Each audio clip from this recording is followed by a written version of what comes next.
started. And let me then do this.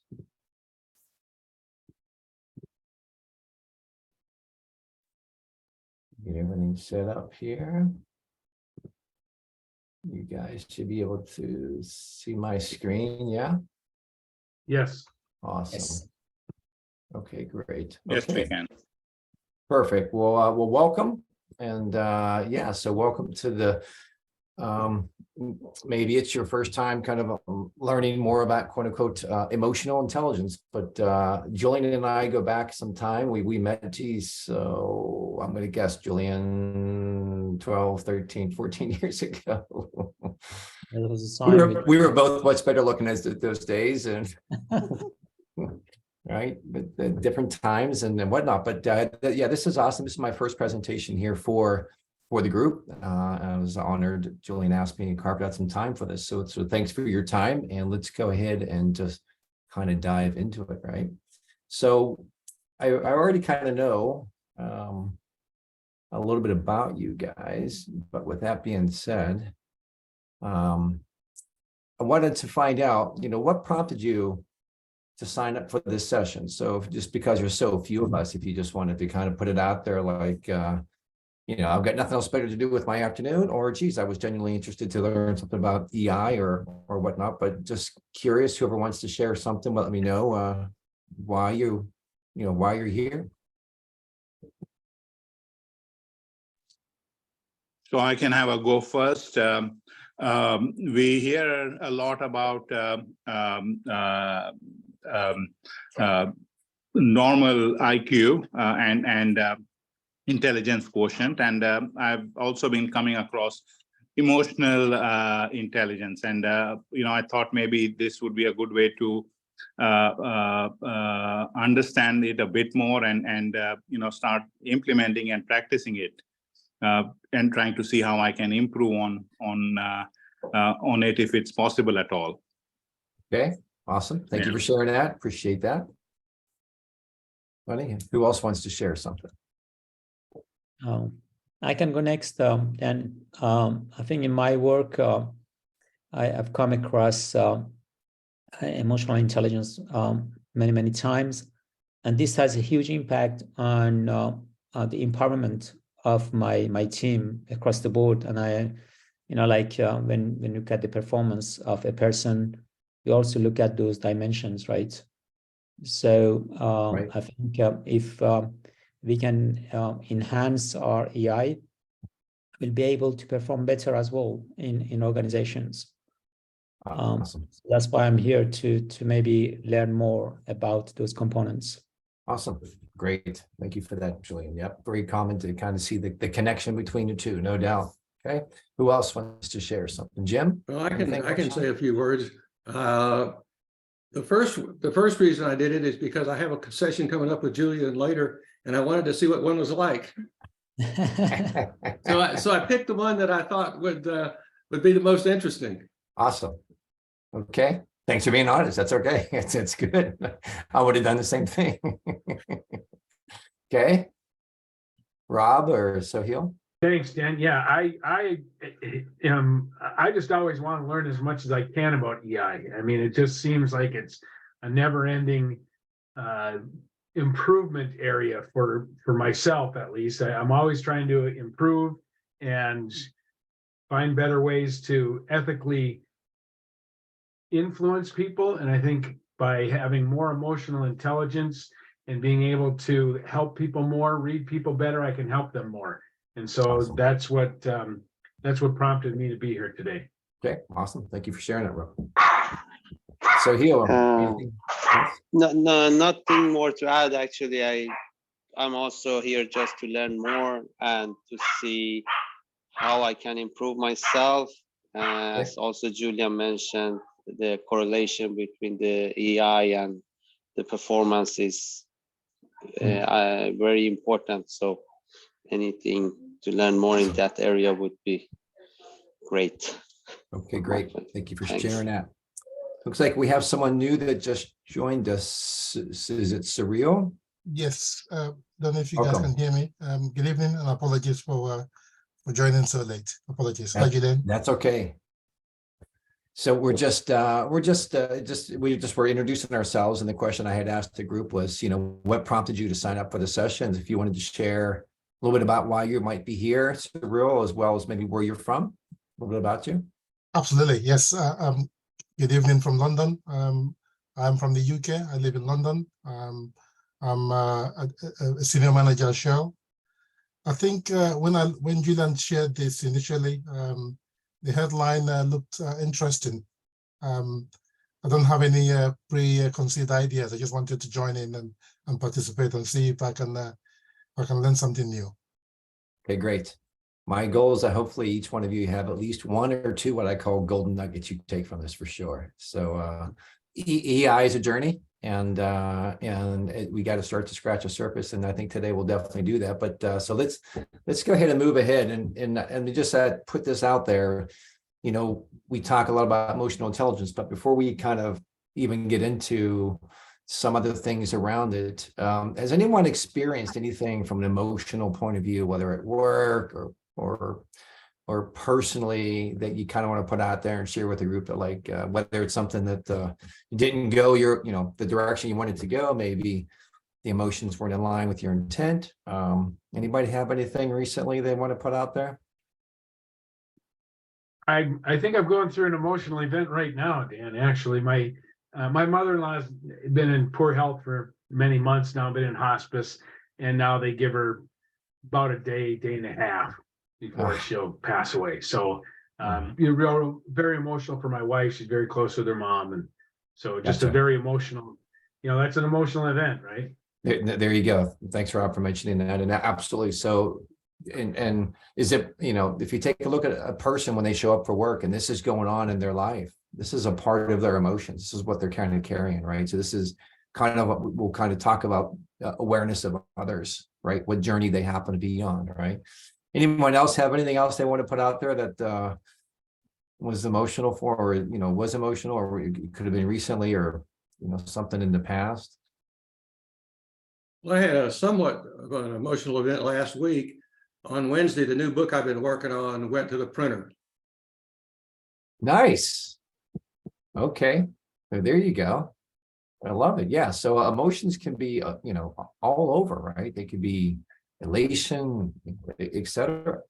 So thanks for sharing those things. And that, Jim and Rob, I appreciate that. So if we take a look at, what is EI, what we're going to talk about here today is just to again, we're going to touch on the definition of EI and how it shows up in the workplace. And hopefully I'll give you a nugget or two around awareness of self and awareness of others. Okay. So in terms of awareness of self, one of the things I'm going to have you do, if you all can, do you all have access to a blank piece of paper in front of you that you could write some things down? So if you can get a blank piece of paper out for me, what I want you to do is draw a line down the middle of it. If it's truly blank. So you make two columns. You have a column on the left and a column on the right. And I'm going to give you a few minutes. And what I want you to do for me is I'll give you 3 minutes. I want you to write down what emotions you experienced in the past 24 hours. Happiness, sadness, elation, puzzled, etc. Just go ahead, take your time. I'll give you 3 minutes. I'll start the clock now. On the left-hand side, write down the emotions on the left. on the left-hand side, what you experienced in the past 24 hours.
Got about a minute and a half left.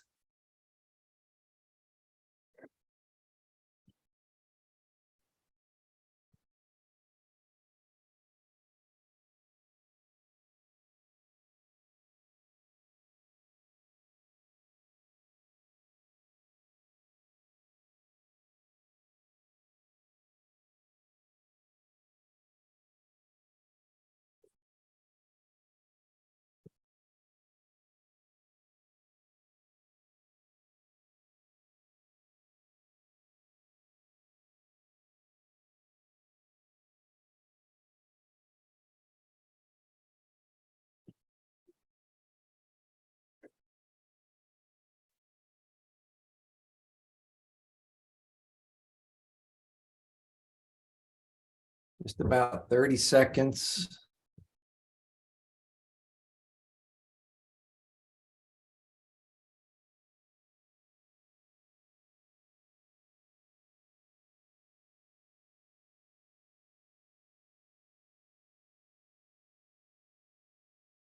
Okay.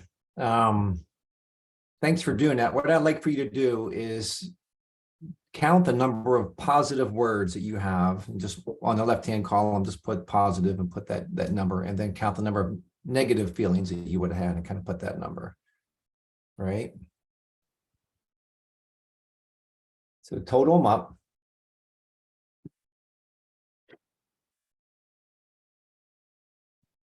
And then if you look in the chat, I posted something. Tell me if you can see it. Do you guys see what's called feeling words in the chat? No. No, Okay, let me try that again. Here, there we go. Do you see that now? yeah, Yes. Okay, what I want you to do with the same exercise, and now we're going to give you some prompts. This is a 2-page document, so make sure you can scroll through the whole thing. I'm going to give you 3 minutes, same thing. On the right-hand side, I want you now to do the same thing. Over the past 24 hours, what have you experienced emotionally using that list, right? And we're going to total up the positive and negative ones again at the bottom. So go ahead and I'll start the clock. I get 3 minutes. Use that list. It's 2 pages, and start capturing some thoughts.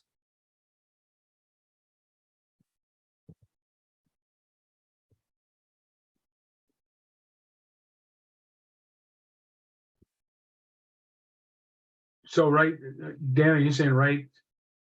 Emotion words again? Write Just- down the emotions now using this list. Go through this Okay. list and see if you've experienced anything that's on this list as kind of like a Okay. memory jogger, Got it. kind of like a cheat sheet. A lot of words there, Dan. There's a lot of feelings in there, isn't there? You go through and pick and choose what you think, and think about over the past day or maybe 2 days, and write down, draw out those feelings. Hmm. Hmm.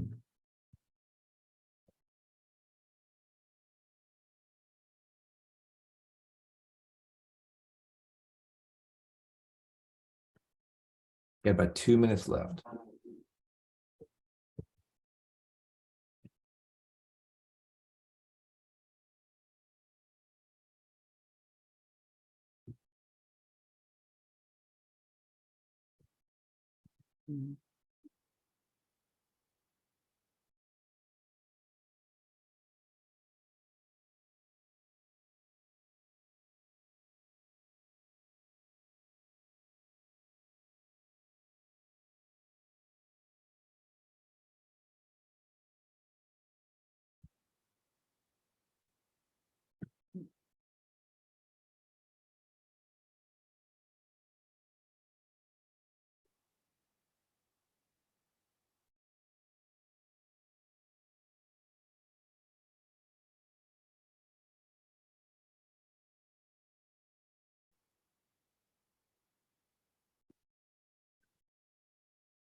Just about 30 seconds.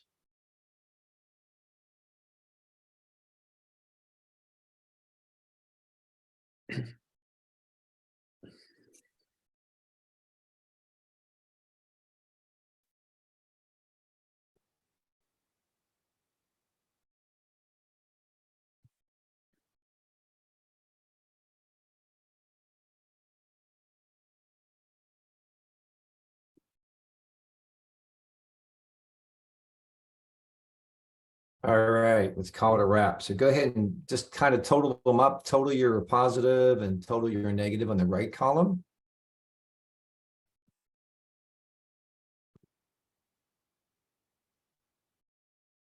And then I want you to combine the two columns. I want you to combine your left column and your right column. So add the positives together. So give me a total number of positives and a total number of negatives. Right? And then I'd like for someone to kind of share kind of like what you went through there. Like when you first did it, when I first asked you to kind of capture your emotions on the left column and didn't give you the prompt list. Was it easy? Was it hard? How many words did you get? And then on the right side, when there was a kind of a cheat sheet, what did that do for you? And then I'm just kind of curious. So if anyone want to kind of share what they went through there. Yeah, I'll go. I had on the left side, I had 9 positive and 6 negative. And on the right side, I had 7 positive and 6 negative. However, the way I looked at it was all those words on the left side would have been on the right side anyway. Okay. So, so overall I had 16 positive and 12 negative. Okay, great. All right. Okay, good. Thank you for sharing that, Rob. Awesome. Who else wants to share something? I'll go. Yes. Yeah, initially I had 3 positive and 0 negative. But when you share the list, that 3 grew from 3 to 9 positives and still 0 negative. Oh, wow. 0 negative. That's awesome. Yeah. Very That's good. awesome. Yeah. 3 to 9. Okay, that's awesome. Okay. Anyone else? I just I want to had, know what state Sorrel is living in, because if he can have all positive words. Right. No, that's awesome. I've never had anyone say 0 negative. That's Yeah. I'm My humbled. life is so sweet. I'm happy. I'm very grateful. That's what we like. That's awesome. Yeah. Jim, you were gonna give us some insight? Well, I was just going to say, I was looking at sort of major things that I felt. And so for the first 24 hours, I had 1 each. And the rest of the time on the looking at your list, I would have spent most of my time just looking through the list and saying that's quite a list. And so my numbers for after I looked at the list were a bunch. Right. Okay. Anyone else? Julianne? Well, I had as a 24 hours window, right? I had like 15 positives and 10 negative feelings. Okay. And then on the right, is that total or was that on the left Total, side? that was total, yeah. And what about the difference between the left side and the right side? So with the prompt versus not a prompt? Yeah, 4 versus 3 initially. There you go. Was Okay. one. Okay. And Sunny, anything you want to share? No. So typically in this type of environment, what tends to happen is, I remember the first time I did this, I couldn't stop writing on the right-hand side. I ran out of time. Like and my left-hand side, I think I had like 7 positive and like 3 negative. And those 3 minutes that I went through were just, they were killer for me because I couldn't think of anything. Like, I'm like, I don't know, I'm like, why are they giving us so much time to do this? Right. Because I had dead air in my head. But then when I saw the list, I'm like, oh man, like this is just pretty amazing. So the experience here, this is kind of like in the journey of like emotional intelligence. One of the things that helps increase emotional intelligence is literally a vocabulary list of emotions. Like in order to, I've had situations where I've had difficulty expressing how I felt about something because it didn't fit my happy, sad, or, mad list. Like I didn't have anything that was in between those things. Like I didn't have any gray. So one of the things that could help you is when you take a look at the list, is, you know, kind of tune into some things and just kind of tune into how you might be feeling. And try to experience something on there. If you saw something on there, it's like, geez, I've never been amazed before. What if it's like to be amazed in the past, you know, or maybe you have had a, like Jim, for you had elation. Like I'd have been like, wow, like, right. So when you have those really kind of unique moments, kind of embrace it and just think to yourself, like, this is what that feeling's like, or this is how I can express it. And right. So it's common. It's also common, and most of the people here didn't do it this way, but it's also common people have more negative than positive. And for some reason, you are all a bunch of really positive folks. That goes against the grain. Most groups of, like, I had a group of 25 last time I did this. 75% of them had, because what I have you do is a negative to positive ratio. Their negative to positive ratio, they have many more negatives than they did positives. Now, a lot of these folks that I was working with were consultants. They were, you know, in technical. I don't know if it was the profession or maybe they just were having a bad day or a bad week or something, but no doubt. So again, it's, you know, this list is there if you want to, you know, take the list. I encourage people, you know, just have it around. You can on occasion, if you just want to kind of like look at things like, geez, I've never experienced this emotion. What would it be like to experience it? Or, you know, in one of the models I'll show you here in my presentation, I'll show you where we shift our focus from self-awareness. But what your exercise that we just kind of did here is down into you. Like, well, how do I feel? How did I feel the past 24 hours? When we start to shift our focus on awareness of others, it would be something like, okay, maybe Rob, in your case, I would ask you, how do you think your wife has been feeling over the past 24 hours over the news? And you do a similar exercise for other people. Now you're shifting the focus with empathy. You're starting to dial into their world.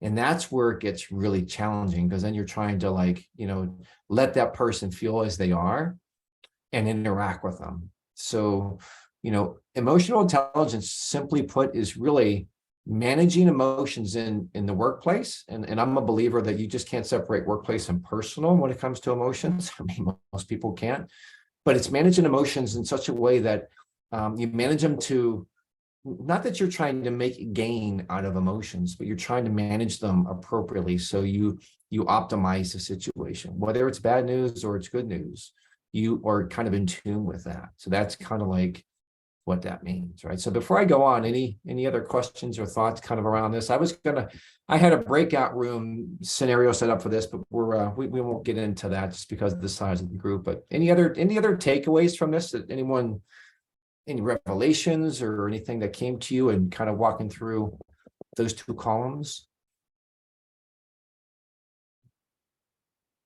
No.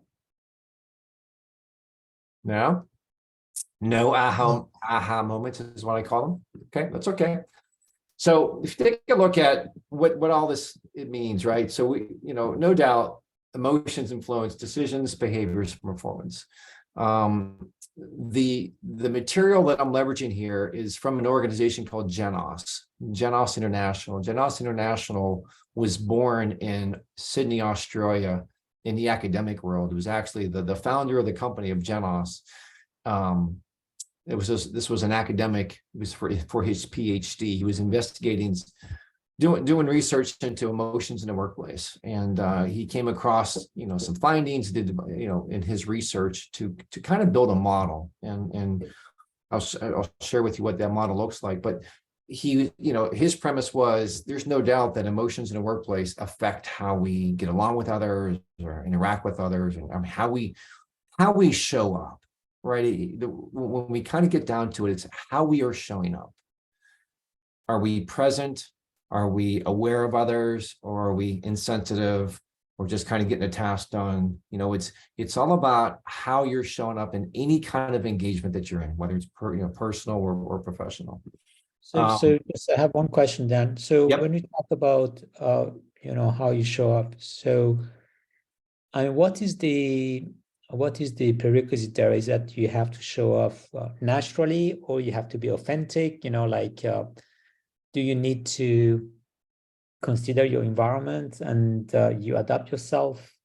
Or, you know, what is the what is the way, it's the best way of behaving in organizations, like, you know how it is, right? As you said, it should be a border between private and professional life, right? But when you see what's going on now, almost there is only one life. So my question is, when we talk about self-awareness, but also making sure that you understand your environments and then you adapt yourself, right? To what extent you can be authentic? So Yeah. I'm going to jump ahead of my presentation to the model, because one of the criteria in that model is authenticity. And let me kind of show you what that looks like. This is the Genos EI model, and there's basically 6 areas that are kind of broken down in this model. Anything on the outside of this model in gray represents you showing up in that space. So if you are, for self-awareness, in order to kind of be down into it, you're present.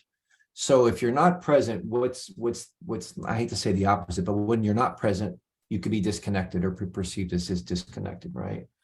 When it comes to awareness of others, you're either showing empathy or you can be considered insensitive. Around authenticity, you are genuine, or you fall into the untrustworthy space. You kind of see how that is on the model. For emotional reasoning, what that is how we're leveraging an EI in order to have an expansive mindset, like a growth mindset, or are we limited in what we're thinking? Self-management is, think of self-management as a way of, like, you see people in a meeting and how they're behaving. Are they resilient or are they temperamental? Okay, so there's a continuum there, and I'll show you another view of this. The last one is for leaders, positive influence. So leaders have the ability to empower people to create that expansive mindset, or they create indifference. It's kind of on it, that's that influence. If I were to show you another way of looking at this is another way it's kind of broken down. Same categories, but think of each one of these as a continuum on the left or a continuum on the right. So for self-awareness, you can kind of fluctuate between, hey, I am fully present and I'm here, I'm listening to Dan, and I'm asking questions, or yeah, I'm disconnected, I'm looking on my cell phone, I'm kind of wigged out, right? Anything on the right in this case is where you're showing up and where you're exhibiting EI, okay? On the left-hand side, or could be areas where, if you go to the very, very end, you could be someone that's considered not trustworthy. So Julian, back to your point, we are encouraged to be authentic, right? I mean, a lot of organizations today are embracing a cultural shift where you'll see different focuses on, hey, we need to be our authentic selves, or we need to, empower our people. That's kind of a part of this model. So this model was built, like I said, 15 years ago, but so all these components today are very important. So if you are truly if you're a leader, you're showing up and you're genuine, you're projecting trust, you have an expansive, growth mindset, you show resilience, and you're empowering your folks, you are being fully, you're leveraging your EI world for the benefit of that situation.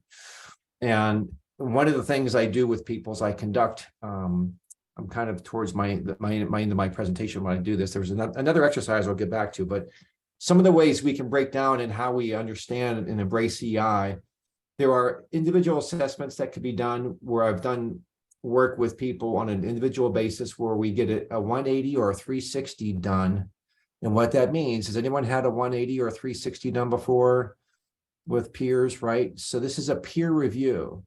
This is an EI-based peer review. And you would send out a set of questions that people would answer in those 6 categories, and they would rate you. Okay. And then based on the results, I would have a kind of a coaching conversation with you. The other way of looking at this is really interesting. I'll kind of show you the output of it, is a team EI culture index. We can measure, there's a way to measure, and it produces an image that kind of shows how people are feeling. How is your team feeling inside your organization today? Let me just kind of jump to that real quick. So this On the right, if you kind of take a look at this, if I'll kind of break it down for you, this is called the Emotional Culture Index. This is something I've done with teams, 2 teams already have done this. So anything in blue is basically the current state. So that you see that blue line, if you can see it. Anything in black is expected, what's fair and reasonable. And anything in like the pink is what's considered ideal. Like, hey, this would be a utopia. And the way you look at this spider graph is from the word anxious on down. If you're looking at a clock at 1 o'clock, anxious, stressed, disorganized, mistreated, exhausted, you have 5 negative emotions that could show up in the workplace. And then appreciated, informed, empowered, productive, valued, you have 5 positive. So if you take a look at how you would read this, if we look at the blue line, and basically the further out on the spectrum you are, the more people are feeling this. So if you Dan, take a can look you at what's the highest blue line that comes out that's in the negative category, it's going to be people are exhausted, stressed. Can you make that slide a little bit bigger? Can you make the slide a little bit bigger? That's as big as Maybe put it's it in the slideshow. PowerPoint. Oh, okay. Because we're seeing that. Let me do this. Let me do this for you. Hold on. Let me do this real quick. I quit share. Let me see if I can make this I bigger. think that's a very interesting one. I wanted to. Because we were seeing the PowerPoint presenter view. We were seeing, so it was, the screen was in Yeah, the upper let left. me see if this helps. You tell me if this. There we go. Yeah. Yeah, so this is, I'm just sharing a part of the screen, and I'll share the Got it. legend. Is that better? Yeah, much better. Perfect. Okay, cool. Thanks for letting me know that, because I wasn't sure how that was going to show up. But so anything in blue is current state. And so if you take a look at the 5 words that are not positive, the 5 negative words, anxious, stressed, disorganized, mistreated, exhausted, you see the rating on there. And the higher the rating, the more someone's feeling that. So we can see that 4.3 is exhausted, 2.6 is mistreated, 4.1 disorganized, 4.4 stressed, 4.4 anxious. Okay, those are the negative ones. That's how they're currently feeling. We want that to be closer to 0. We want those to move to the left. On the contrary, valued, productive, empowered, informed, appreciated, we want those to be high out to the edge. We want them to be feeling that. So if we look at the highest one there, we're looking at probably productive is 5.3, valued is 5.3. Those are the 2 highest. The lowest one there is going to be informed, right? They don't feel informed. So I did this with a team, actually. I did a EI culture index for approximately 50 people. And I worked with the director of the organization to we included this with some predictive index information that we were doing. And this was just a great way, because the questions that get asked is, because there's 3 ratings. There's current state, there's what's called, expected state, which is the black. And then the pink is like complete utopia. It's like, if this was like the best place to work, this is what I think the best it could be, right? So that's why you kind of see those colors. But anyway, if I show you this, if I do this for you, let me try to do this. This is going to be what those states mean and how it comes out in actions. So can you guys see that? Yep. So if I do this, so if you take a look at, again, the things on the left-hand side here. So if someone's anxious, how does that play out in the workplace? They're reactive. If somebody's feeling stressed, they could be, quote unquote, aggressive. If they're exhausted, they're problem focused. If they're mistreated, they could be disengaged. Versus, if you take a look at on the right, if they feel empowered, they're engaged. If they feel valued, they're promoting the brand. If they feel informed, there's buy-in, right? They're with you. If they feel appreciated, you get what's called this discretionary effort. Are you familiar with the term discretionary effort? Discretionary effort is effort that we put in that's over and above the call of duty. So we get paid to do a certain job, but because I like my boss and Julian and I are walking and rolling, we're gonna close a certain deal. We work harder together. That discretionary effort then would yield those outcomes, right? But if I was feeling disengaged and if I was feeling I had a couple of people on this team that were feeling disengaged. They weren't liking things. And they were just giving the organization just enough to keep their job. And literally nothing more. And the way it surfaced is when you asked them a question, you didn't get like any gray. You just got a very binary answer. If you asked me like what the weather was, I'd say, oh, it's 72 degrees. I wouldn't say, well, yeah, it's kind of a nice day. It's, it's going to be good. Like I would give you no color, no context. You get just what they consider discretionary. Anyway, those are the ways that we can measure it. So before I kind of jump back into something else, so Julian, I hope I answered your question. So when you take a look at that model, if I just went back to it just quickly, this is the model I initially showed you. So if you're taking a look at being authentic, you're ideally creating trust. So I would encourage you to, on that journey of authenticity, whatever that means. Yeah, so that's my point on this one. Dan, was like, being authentic, right, has a kind of flip side as well in organization. Depending on the AI culture, and dimensions and the maturity, you can kind of thrive, or you can fail if you are authentic. You know what I mean? Like, that was my point. And I think you're bringing up another point here, and where I'm going to go with this is around vulnerability. Yeah. People need to be willing to be vulnerable, and somebody has to go first.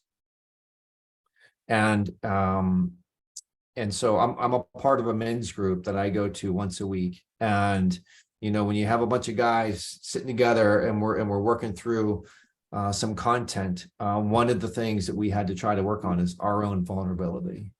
And let me tell you, it is very hard. But I can tell you what the coolest thing that happened is, and this comes down to the leaders, because we had facilitators in the group. The facilitators would be vulnerable first. They would absolutely put themselves out there. And the rest of us could or could not have responded in like kind. But they didn't do it to get a result out of us. They didn't do it because ultimately they would like us to be vulnerable. But if we didn't share, that's okay. It didn't mean that they weren't vulnerable.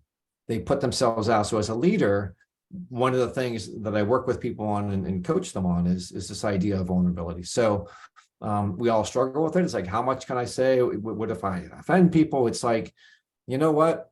Good leaders will promote vulnerability. They themselves will be vulnerable, and they will show their people it's safe. You create what's called psychological safety around being vulnerable, which, Julian, to your point, goes into that authenticity and being genuine. Somebody has to go first. There's no doubt. And it's one of the hardest things to get people to do in general, let alone at work. Yeah.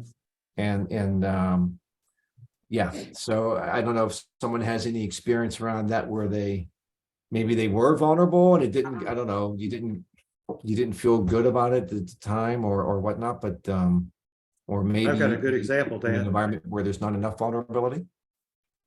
I've got a good example. You have a good example? Yeah. So this book I've just written is a history of software development, but it's written as a memoir. And I've written other books about stuff like project management and software engineering. But this was a book where I had to write a lot about myself. And that was really hard. And I had a lot of people that pushed me to do more of that and make it very personal. And several people that say, yeah, that's really good, but you need more. And it's really different writing about stuff than writing about yourself, because it's very vulnerable, because, it just is.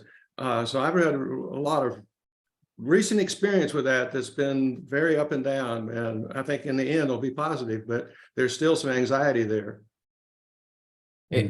Yeah. So it sounds like, okay, so you were nudged in that direction. And maybe would you say that you kind of embraced it slowly over time, and as you kind of embraced it, I started out doing it, but people first pushed me to do more and more.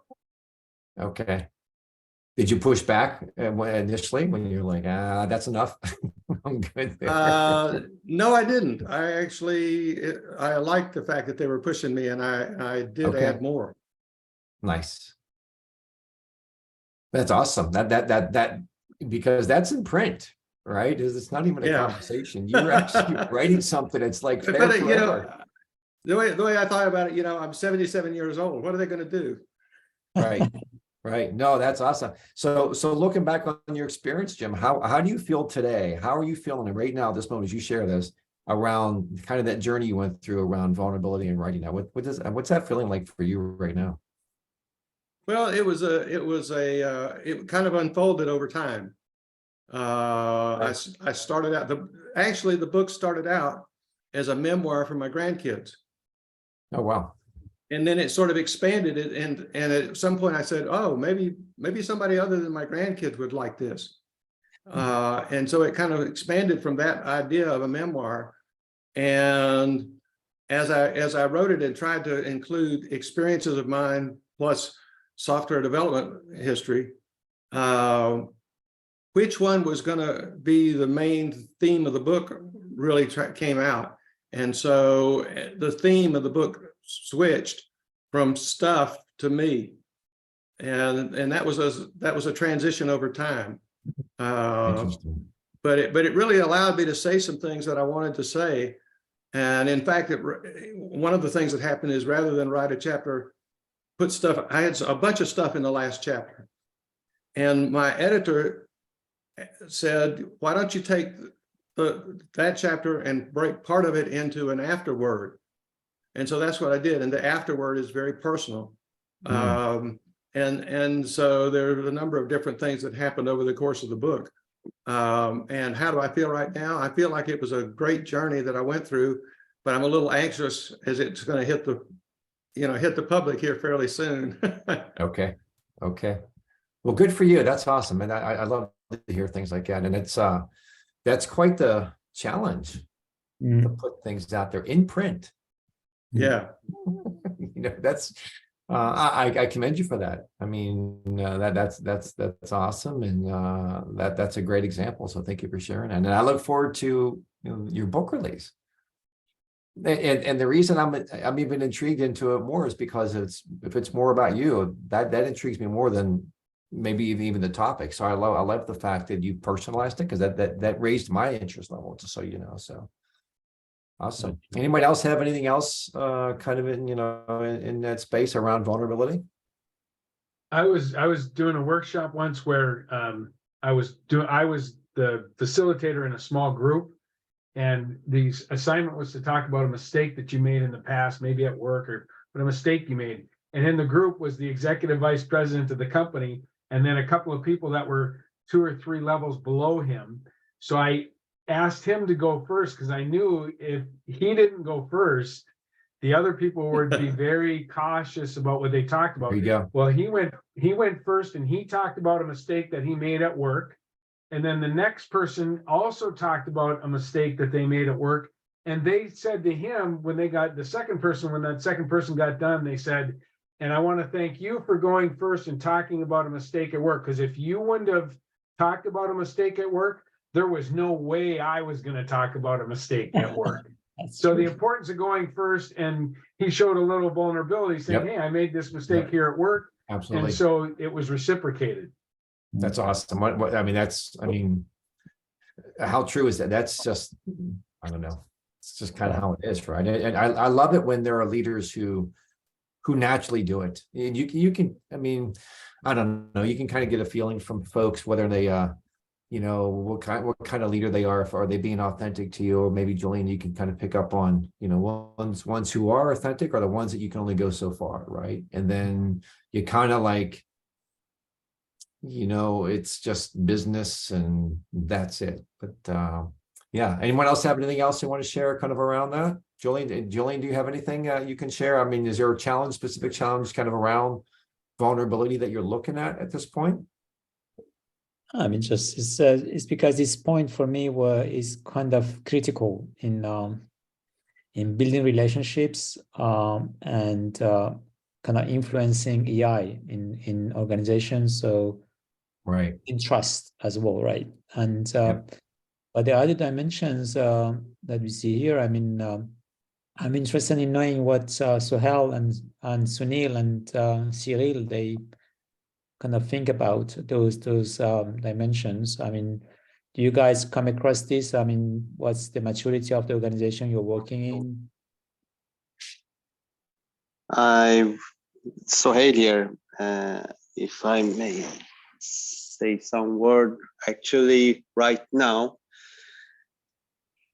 where I am, we are setting up a new task force because of issues in the transformation causing delays and lots of financial loss. So I've been given the task to drive that task force and create a consolidated plan with all the project managers involved. So when I go into that mode, I have to be vulnerable from the beginning, saying, okay, we are going, we have this, we have done this, we are in a position where things are not good, and I cannot do it myself. I need all your help to create that consolidated plans, just to be open and authentic, just saying, okay, I need you guys to help each other to create the outcome that is expected from us. You go first. Yeah. So I think it's good as a leader to start and exposing yourself and then asking for support and help from your team. Yeah, that's very good. No, right on. Thank you for sharing that. And you're exactly right. Sunny, do you have anything? Yeah, I have a comment. Although this vulnerability experience, I can't recollect having, because I'm a front end sales guy. I'm out on the field, so technically, there is very little interaction with most of my other team members. But yeah, one of the questions I had was, it probably is related to what Julian said as well. Is EI train? Can you sort of train your EI? In the sense, see, we had a saying when we were growing up, fake it till you make it. So does that apply to EI as well? Can you pretend to be happy till you really start feeling happy? So it's a question more than an experience. Yeah, no, I get, that's a great question. I know we're coming up on time. We have like 3 or 4 minutes. So let me do this. Let me I love that question. I'm going to throw that question to the group, get some group input. And I just have, there's an exercise I didn't go through, but if you guys want, I can send you my deck. And you can see, because one of the things we didn't cover off on is what's called the ladder of inference. Have you all heard of the ladder of inference? Oh, you've all experienced it. If you've all jumped off and made an assumption about something when we're wrong, you climbed up the ladder of inference. And one of the things I was going to have you do is an exercise around ladder of inference. But let's do this. Let's kind of throw that out to the group in the sense of like, any thoughts around, fake it till you make it. If we take a look at being genuine and being authentic, I would encourage people, for some reason, if someone's faking something, to me, they're afraid of something. Maybe there's repercussions, or maybe there's a limiting belief that they have around how they should act. And what I would try to do is get them to, quote unquote, be themselves, whatever that is. Whatever, if it's you come in one day and you're grumpy, and then you come in one day you're grumpy. But I would probe deeper to kind of figure out what degree of separation they are from being authentic, and kind of why there's something driving that. But that would be my curiosity. Any other thoughts in the group around kind of faking it till you're making it, and the EI context? I always, when I'm talking to salespeople, especially, I tell them, do not. I dislike that phrase, because we all have what's called mirror neurons, the monkey neurons where, if you see somebody yawn and then you say, don't do that, because then you feel like you have to yawn, and you do yawn and it's authentic, it's because your mirror neurons are firing off. And if somebody's faking it, how many times have we all said, you know, something's just not right. I don't know what it is. I can't put it into words, but something just doesn't feel right. And to me, when somebody's faking it, I think that's the response that we get in our brains is they don't believe in something that they're doing, or there's something that's just not right. So intuitively, we have a tendency to, put up a wall or make a negative decision that, we're not going to do business with them or what have you. So fake it till you make it. I dislike that phrase. That's a good point. Anyone have anything else kind of around that? So let me do this for you. I did have, let me just kind of quickly go over, let me just look at my slides here off to the left. The one thing I didn't cover off on was this kind of the science of emotions, and how it was used to kind of build out the model that you saw here.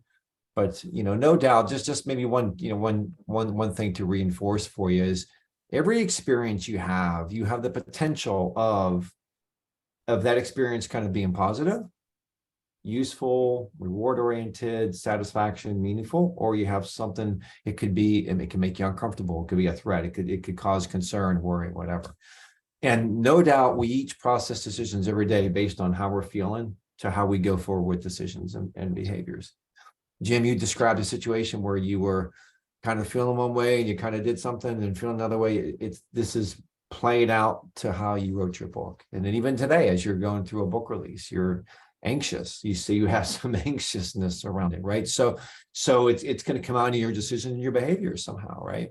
So we're all impacted. The more human we are, the more we kind of tune into this. So I know we're up on time. I don't want to go too much over. What I'll do is I'll give you my contact information here, and you've got me on LinkedIn. There's a Calendly link in there to grab time with me. If you all are interested, I can send you my deck. And then if there's any interest around kind of probing into the ladder of inference, because the ladder of inference is actually really good. The ladder of inference is where we shift our focus from self to others. And I'll start applying EI to others and how we're interpreting something. And the takeaway for the ladder of inference, if I quickly were to summarize for you. So the takeaway of this is, in order to get off the ladder of inference, we need to ask ourselves questions as to why we're feeling something, what data that we're seeing that's causing us to feel a certain way. What are we missing? Like, we need to question our assumptions we have about people first. So the first thing to do is to walk back down the ladder is you start asking yourself questions, and then you start asking other questions to make sure that what you are assuming or your hypothesis or whatever you're thinking in your head is truly what's going on. Or is it something you're just feeling? And so maybe, Rob, back to your point, if you feel something's a little amiss, don't jump off and take actions on it. Walk back down the ladder, ask those questions. Hey, and it could be something like this, Rob, when we were having that conversation, I just kind of felt like maybe we weren't on the same page. And it just was a feeling, how are you feeling about this? Maybe share some insight as to what you might be thinking, and maybe that might connect for me. It could just be an observation question, just like that, right? And you start walking back down. So I have a story. There was a scenario that I would walk you through kind of around this, where someone's presenting and they see somebody not paying attention, and the presenter starts getting all wigged out. Like, hey, why is this person? They start making assumptions, right? Meanwhile, this person on the cell phone just got a bad message about their parents in a hospital. So you don't know what's going on, right? So you make these assumptions, and right. So anyway, I know we're up on time. I don't want to go over, but go ahead, Julian. No, I just said perception and assumptions. Yeah, right. Wrong perception can lead to confusions and misunderstandings. Jump off the ladder, and absolutely. Once you jump off, it depends on what you could be way off base, right? I mean, my daughter's always doing this to me. She'll tell me something, I quickly go up the ladder. It's like, No, you can't have any money. No, that's not what I wanted, Dad. Oh, okay. I like that one. Right. I like this ladder graphic. It's Right. very So, Hill, did you have something?